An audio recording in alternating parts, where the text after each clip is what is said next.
Welcome back to Kerbal Space Program and Realistic Progression 1. This is the A4 tester we built last episode. The only thing I've made a change is because of a commenter, and he was absolutely right, or he or she was absolutely right, in that in here I had an avionics unit right here.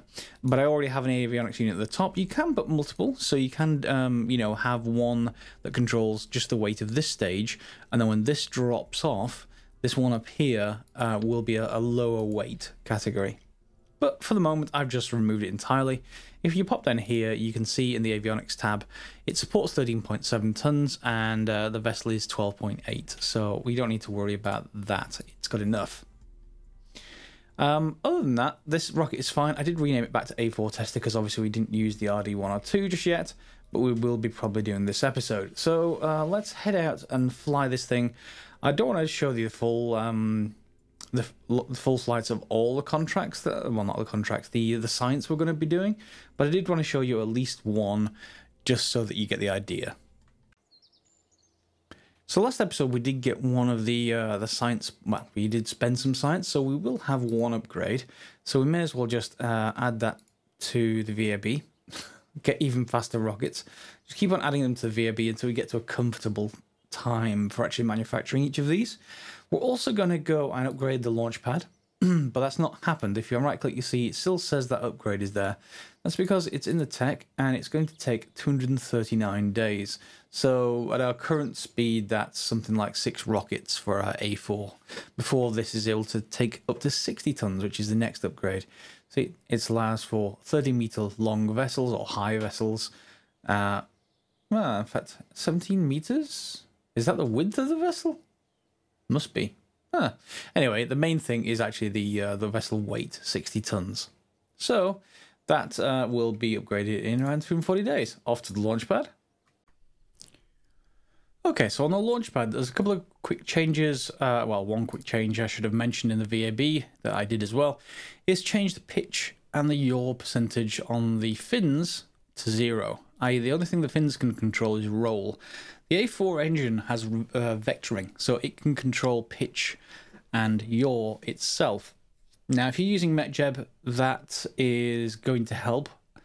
In our case, we're not going to use MechJeb for the sounding rockets, but hopefully by the time we get to orbital rockets, MechJeb's ascent guidance won't go a little bit glitchy. It is at the moment. It starts to wobble, and we don't want the wobble. So, yeah, we'll deal with that. So we'll fly it manually for now. To get the science or the maximum science out of this, we're going to go at least two rockets, and we're going to head one over the ocean. We want the water and in space above water out here, and probably one inland as well. Now remember, one launch site is not on the equator, so it's not like typical Kerbal Space Program where you can just set dead east and you will end up with an inclination of 0. If you head dead east, you'll end up with an inclination of like 27 degrees. You know, the actual distance, the sort of angle of this above the equator. Because remember, if you go here, you're going to sort of head down towards the equator and then back up the other side. Of course, we're not into rockets that go that far yet, so we've got to just deal with that a little bit. So bear in mind, if you head straight north, you're going to end up, you're going to head straight north on this, you're probably going to end up over here somewhere. So if you want to go sort of northwest, you want to compensate a little bit for that and sort of head 290 or so, something like that. Just because of where we start, it just helps to actually get the correct direction. We're really low, so we don't have, or our rocket's going to be fairly low, so we don't have enough time to actually correct them into, pure northwest directions or pure north directions. Eventually they will get there, but, we just have to compensate a little bit for our rocket and where we are on the Earth. So, with that said, let's get started. That should be straightforward. Just enable SAS. We can have a look at our electric charge. That's already depleting because this isn't actually charging. So let's get off the ground. And we're just going to use the roll and head towards around there. Okay. We can be quite gentle with this. MechJeb, unfortunately, is not very gentle when it tries to do this. And then we can just start pitching down. So, I'm not sure why we got yellow clouds, but we have yellow clouds today. Maybe that's supposed to be sunlight. Yeah. but that's fine. And we can start pitching down and just head to make sure we're heading towards 290 would be cool. We'll see about that once, we'll see how far this goes. Don't want to push down too much, but at the same time, keep ourselves sort of in that direction. And if we were going for orbit, you know, we'd want to be down towards 45 degrees now, but we don't care that much. We don't want to use up all of the rocket's fuel in the well, we don't want to use it all by plowing through the thickest part of the atmosphere. We want to loft this up quite high. There it goes. So we've got the rocket, and it's lofted quite high, and we've headed inland somewhat. Not 290, more towards 270, so it's not exactly where I wanted it, but that should be okay. Because the other problem is, once we get up here, the Earth's going to be rotating this way, which means that that landing point may be over in the Gulf of Mexico. So we've got to decide what we actually want for science. Biological sample we want now. That's 3 science by itself. Mass spectrometer, we've got 2, so we can take one of those. And then the photography, this is only 0.8. So we can use it now, or we can try and grab it in space, which we should be approaching. Got enough electric charge, there's no problem with that. So we can lose the fairings now. And our rocket is relatively stable. But we should hit space. Let me just speed up to hit space. And coming up to 140. There we are, we've hit space.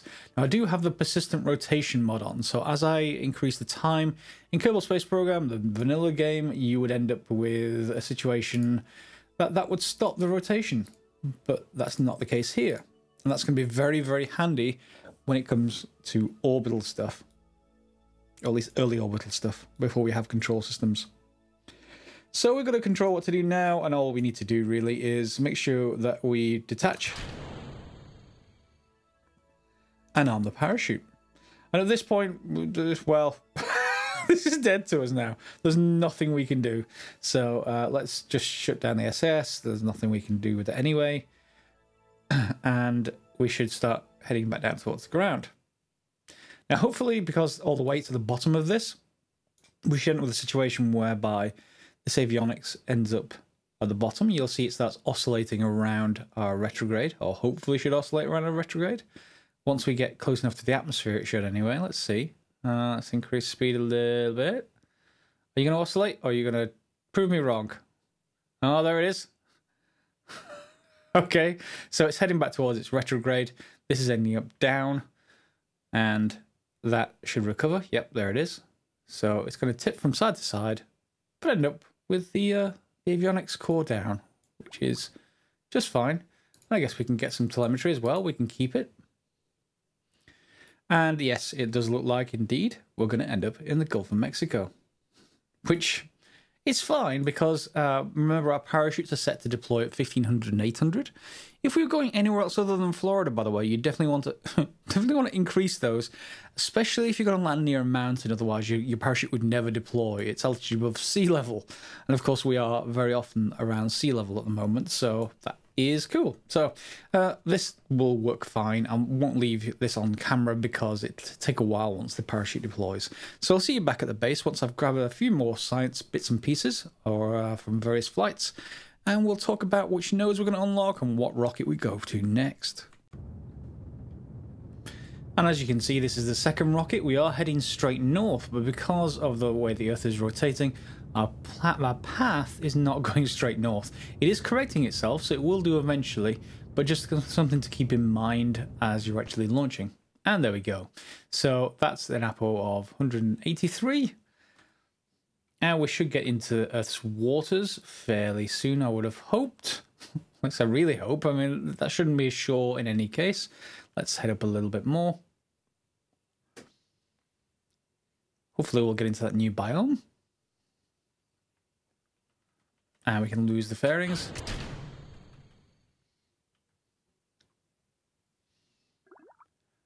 And there we go, Earth's water. So mass spectrometer, we can take one of those.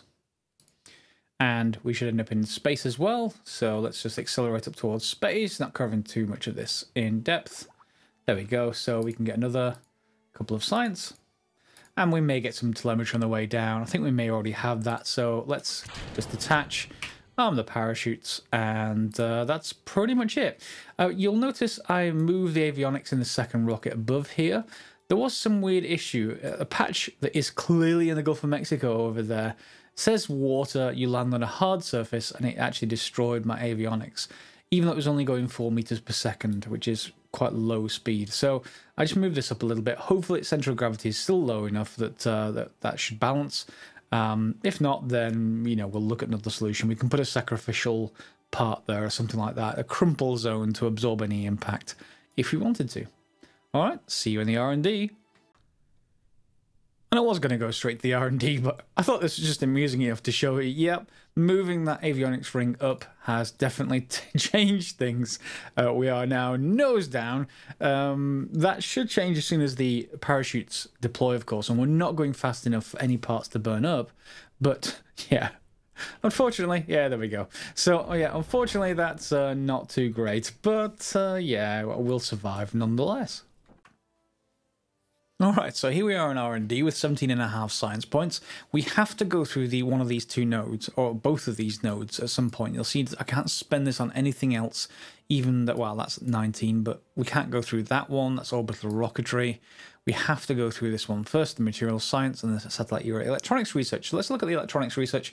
All it has is 2 solar panels. Okay, but that is very, very useful. Obviously, you've seen the charge problem that we have. With just the sheer amount of electricity that the avionics use. On the other hand, we've got satellite era material science. Now this has all the ICBM stuff in it. So this is the early stuff from the Americans, Atlas and Titan. Yeah, and the Atlas is the one infamous for having 1.5 stages, because it sort of heads up and then it drops its engines, but continues that all the main tanks are all connected. I think they had, I'm not quite sure, but I think they had an issue in that they didn't know how to separate tanks properly or something along those lines, or separate stages properly, so they just dropped some of the engines.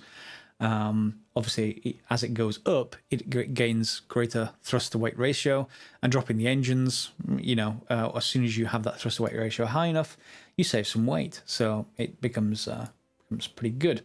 And we also got the Juno 1 stuff. Now, Juno 1 is something we should probably look at. It's the American side. If you remember, obviously Russia had Sputnik.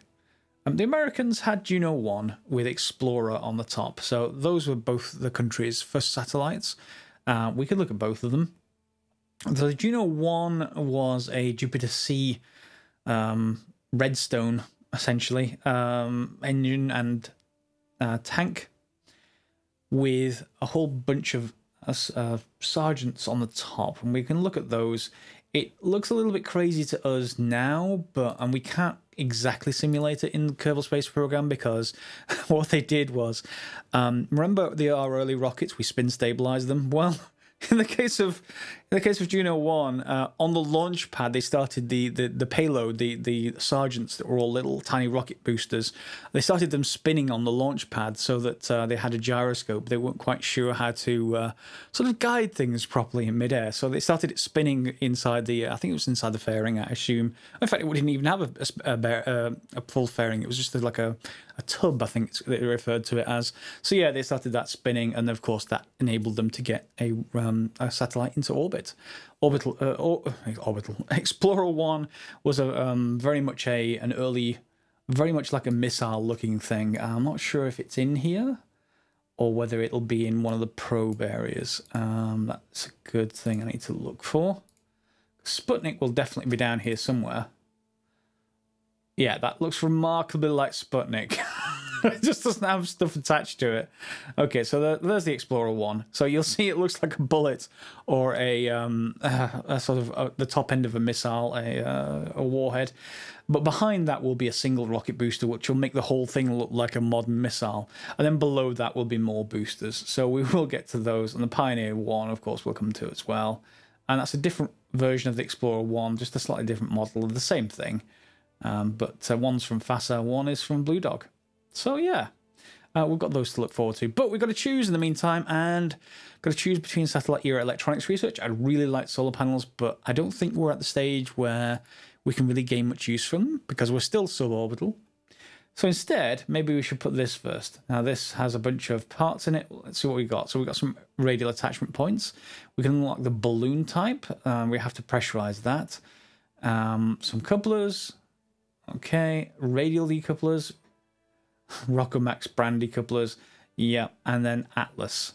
So if we're going to build Atlas sort of authentically, then we should probably have this. And Titan. And the fairings for the Aegina, LR91s, Atlas fuel tank. Okay, and all of those are non-realism overhaul stuff. So let's get that one first. And that uses up 10 points. We're down to 7.5, so we're going to need at least 2.5 more points. But you'll see this has unlocked everything above it now. So we can, instead of going for solar panels, go still further. Could spend money on solid rocket engines, and that will get us those baby sergeants, I should say. I'll call them sergeants. Yeah, how this works is these are around a central core, so there's 11 rocket motors essentially around a central core, and then inside that is 3 of the same things, and on top of that is a baby sergeant, which is attached to the underside of the Explorer 1, which we've already seen. So yeah, or you can assemble things yourself. You could create a 16 times Baby Sergeant outer stage and get into orbit that way. But they fire very, very fast, and there's very little time once they're firing, so you have to spin stabilize them somehow. If you have a look at orbital rocketry, on the other hand, that's the other node. This is the engines. So a lot of the really nice engines are in here. So LR79s, LR89s, they're all very, very good. There is a fairing instrument section for the Juno 1. Oh, good. There's a decoupler on the nose, separates from the fuel tank after first stage burnout. I think that's for a later thing. Is that when they upgraded it? I think they upgraded it and carried other parts on the top. So, yeah, we got the RD series, and yeah, I mean, we really want that node. And in fact, I almost want that node. That's the AJ10, which is really important. So I want that node before anything else. I'm going to take that one as well. Even though we're down to 0.5 science, we'll find the science somewhere or stack lots of batteries in the meantime. Of course, early satellites, I don't think they had solar panels. So yeah, we just had batteries. And we'll come back for the solar panels, which will, of course, let us get into these early avionics. So we're going to have to come back for it because we want the Explorer 1 and we want the essentially the Sputnik. Is the actual Sputnik in one of these nodes anyway? Yeah, there we are. Sputnik PS1. So the X-ray detector is kind of an extra add-on to that. So we can already make the Sputnik if we wanted to once this avionics prototypes is unlocked.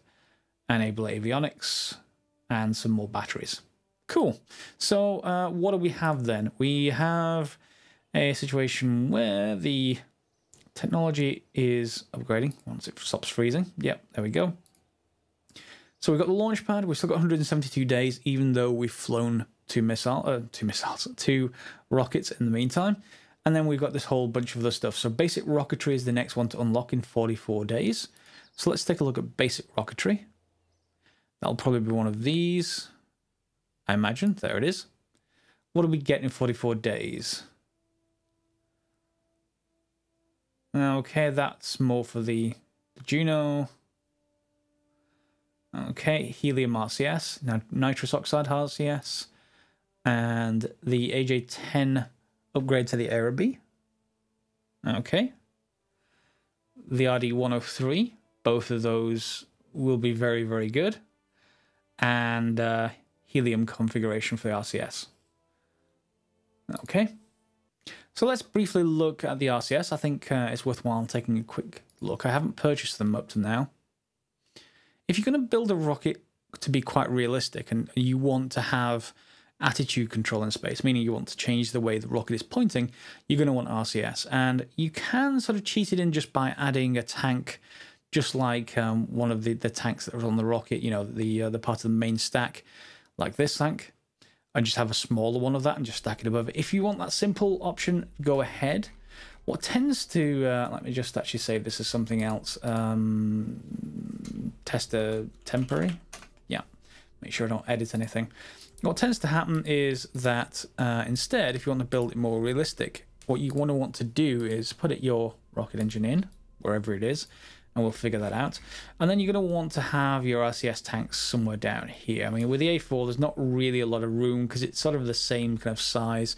But, you know, we can add a tank and we would radially couple it somewhere like this, and then we could change that tank to round tanks. So let's just go fillet cylinder, and the fillet is going to be the same size. So let's just increase that. So if you make it the fillet the same size, the same diameter, you end up with round tanks. And of course, if we decrease these size to 400, oops, up that a little bit. So you end up with a couple of round tanks, and you can color them accordingly just to show, whoops, just to show that they are for RCS. Doesn't matter what you color them. And you can fill those with something specific to the RTS. So you'd want to, you know, show the user interface, and then depending on what you're using for, did I say RTS? RCS. If you're using nitrous oxide, you'd add that there. And then they would be entirely separate tanks purely for your RCS. So if you wanted to build a rocket some more realistically, and I think I will, put some extra tanks. There are, and you may have seen toroidal tanks as well. They're sort of a donut shape. They also work for that kind of thing if you want to do it. RCS themselves will be in command and control. I have actually purchased some good. So the early RCS, you got to be a little bit careful, because unlike the basic Kerbal Space Program, what we don't have yet is those little clusters of 4 or 5 nozzles, 4 or 5, you know, bell-shaped nozzles, which would be entirely, you know, all the directions possible in one. So what to do with these things, and depending on which size you choose, you'll see that they are, yeah, you probably match the size to whatever you want. You're going to have to assemble clusters, because if we only put them like this, let me just increase that to 4. So the only thing these are going to do if I put it this way is I can control this direction with both of those, and this direction. So that's only 2. I don't have any roll control with this kind of setup. So with roll control, what you've probably got to do is something along the lines of this, where you take these and you rotate them like that. Okay, and then you put another one on next to them, pointing in the other direction, and you'll get roll control. That will really help in space.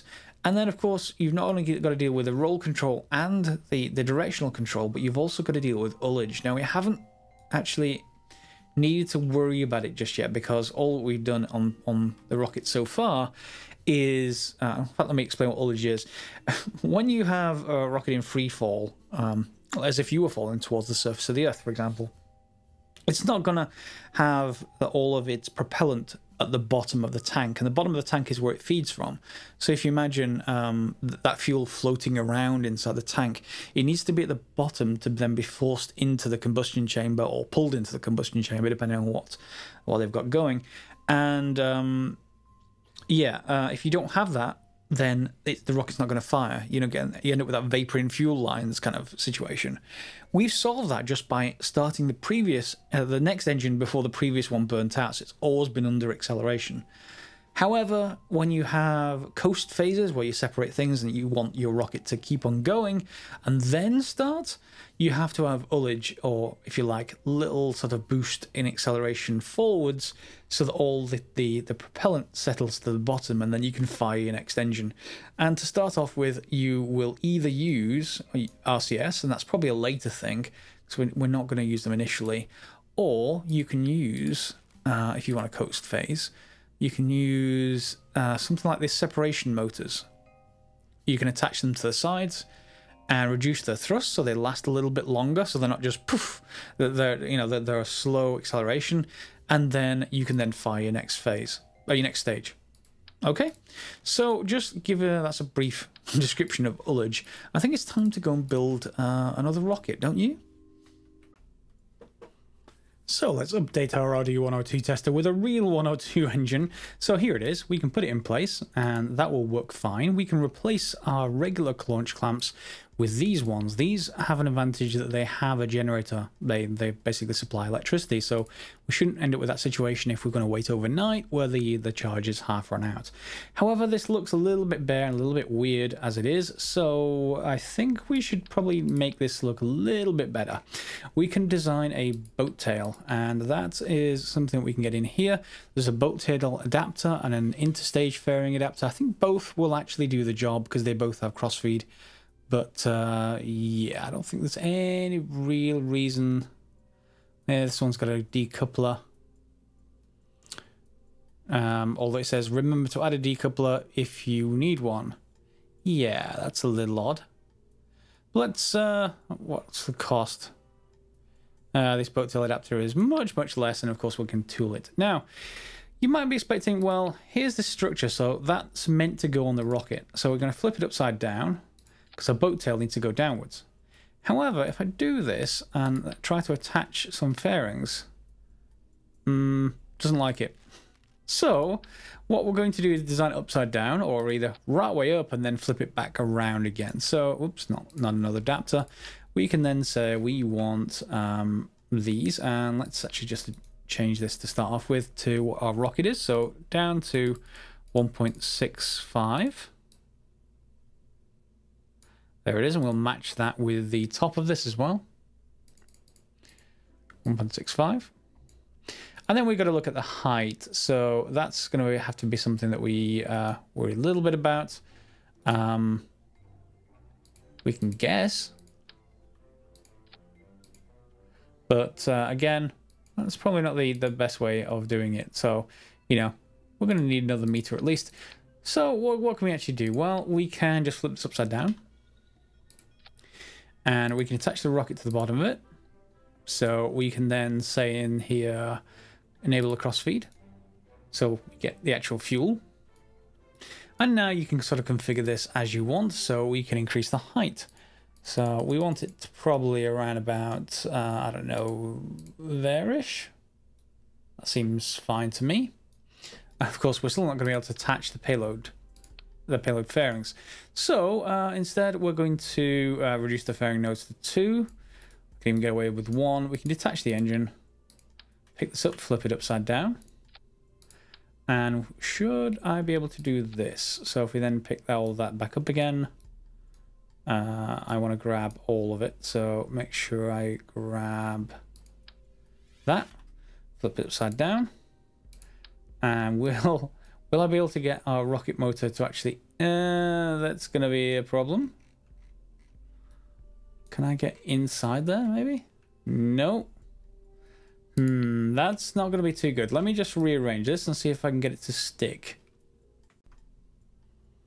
Okay, we can get to it one way or the other. If we flip the rocket engine pointing upwards, we should be able to reattach this and then grab it and spin it back around again. So now we have a boat tail. And of course you can, if we can get to the boat tail, let's just see if we can get that to that. If you want to decrease the size of the, is this the top?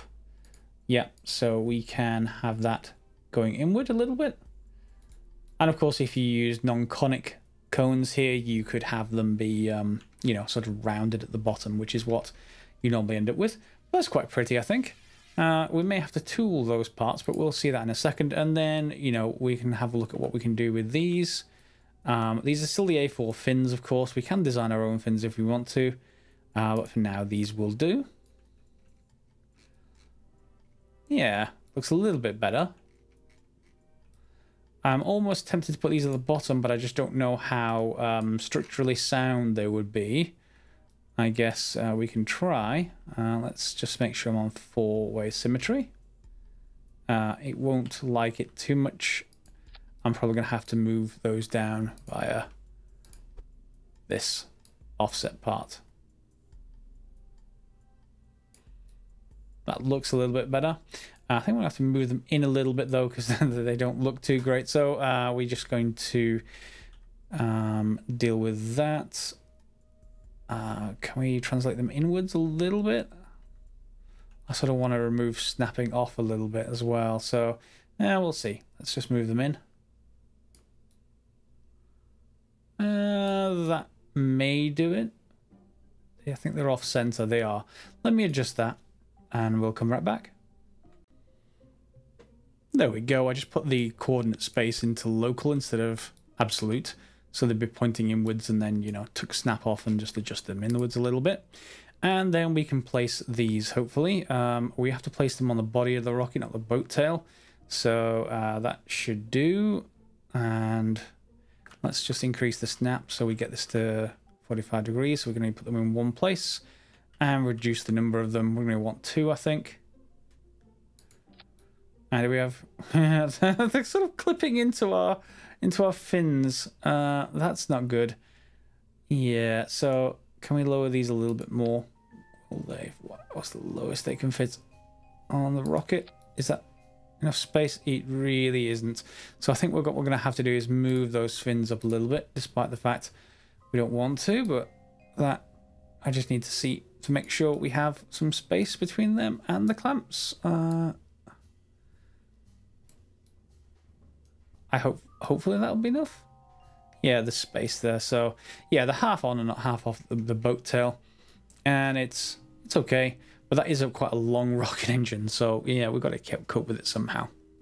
All right, so we've got 3,300 meters per second. It's burning for 1 meter 23, which is exactly what we intended for this particular rocket engine. That's its maximum time, if you like, rated time. And we've got everything set up, so we should probably at least simulate this and get it going. It does have the same instrument package in the top because we don't have really any more science experiments just yet. Is it too heavy? It's exactly... Okay. It can just fit on the launch pad. Okay. The only thing we're going to have to take care of is that this is not going to be good enough as far as the avionics is concerned, because avionics up here, good, this is the version where the avionics is at the bottom, is only rated for 13 tons. So we're going to have to increase that to 19 tons. 19.991 is the total rocket size right now. So, and we're just gone over. But that's okay. If we just bring this down just a little bit and just increase it. There we go. Oh, we've got to watch out for the fairing size, actually, because that's going to add some weight. There we go. So we'll have to adjust this. Let me take those off first and just pin this. There we go. Pin the avionic. That should have pinned. Let's select this. Avionics, there we go. Okay, so can we get this to a point? We need to shave off just a little bit.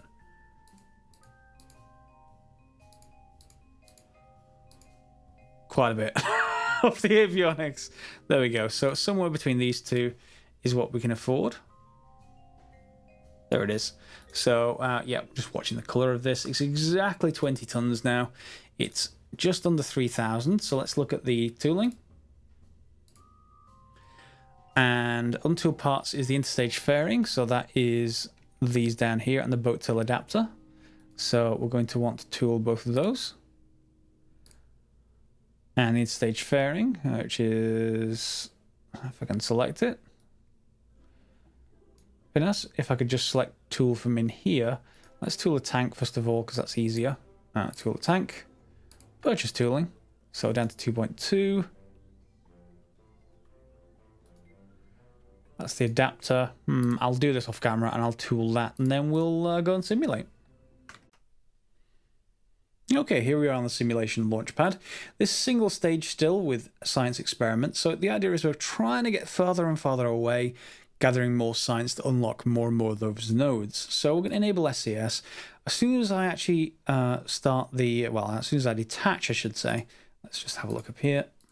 As soon as I detach, you'll see that the charge isn't going down at the moment. Oh, in fact, it is going down. Why are you going down? The generator should be on. Generator's nominal, but we're still decreasing. Okay, I'll fix that later. Anyway, this is going to be a longer range science vessel, so let's start her up. We don't have enough avionics to control this to start off with, but that should change soon after launch. So, yeah, we have to wait until our vessel is below 17.5 tons. Won't take very long, but I'm just going to hold down the roll control. There we go. We have unlocking controls. And again, we can send this over the continental US by heading this way. And this is nicely going. Obviously, we don't have test flight, and we may need to research and develop this engine, otherwise we'll end up with problems. But we have a working rocket that should be longer range. We certainly have a lot more delta V, 50% more delta V than the A4, I think, if I remember rightly. That Boattails does look good, but I think what we may want to do is have an egg-shaped version on there, something like that, and maybe think about doing our own fins, something along those lines. So I'm going to just keep going up and over, like normal. We can get a little bit of science here, but it's only 0.4, so I'm hesitant to use up that film camera. What I may well do is design other payloads for that so we can gather multiple science experiments on one trip. But this should be fine for now. Let's see how far inland we're going to get. Okay, so we're probably getting out of Florida. And, of course, the Earth will rotate, so we are going to go somewhat west of where it ends up. Let's just separate those fairings off. It's going to roll. There's not much we'll be able to do about that, so for the moment we can just eject our payload, and of course that's going to get pushed forward a little bit, but it shouldn't matter too much. So where can we reach? We can reach, well, by the time the Earth rotates, we're going to head towards Texas. So we'll see how well that does. We're 250 kilometers above the surface, so that's much higher than we got in the previous single stage rocket. And if we were willing to go back to that earlier process of having an upper stage, I think we could get really quite far. We just couldn't carry these two experiments, this one or this one. So not the biofilm camera, nor not the biosample or the film camera. There is another way of doing that, and I'll show you that in a second. So you can carry biological experiments, but yeah, we need to do something here first. So we're over forest. Let's just speed up, see if we can find another biome. Shores, forest, maybe not. Remember, this is only a simulation, so we don't have to worry about it too much. Yeah, so maybe if we head that direction, we can only get to forest. And it's going to tumble. Hopefully, it should center itself back around over this side. Yeah, there it goes. Just as we've expected before. And yeah, we can enable or arm the parachute. I should have done that before now, but there's no real problems there. So yeah, we've got a longer range test rocket. We just have to figure out some more payload options.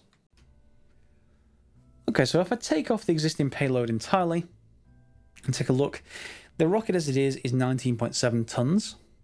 That's pretty heavy without a payload. So it can only really, fit, on our launch pad, we can only fit, another 200 kilograms or so. But our launch pad's about to upgrade. So next episode, I think what I'm going to do is use this as our first stage. And then we can see, because we've got 2.06 sea level thrust, and that will increase. Even if that's brought back down to like 1.5, 1.4, something along those lines, it should still be okay. So it still get up in the air easily enough. So we can design an upper stage for this. This is one example. We can take something like this, which is just a structural cubic octagonal strut Mark II, and we can strap other stuff to it. You can do it without putting the strut in place, but it just makes placement a whole lot easier. And of course, you can do what you like with these. We can bring their length down, up quite a bit, I should say, and the diameter in, so they're more like a traditional battery. Bring that back down,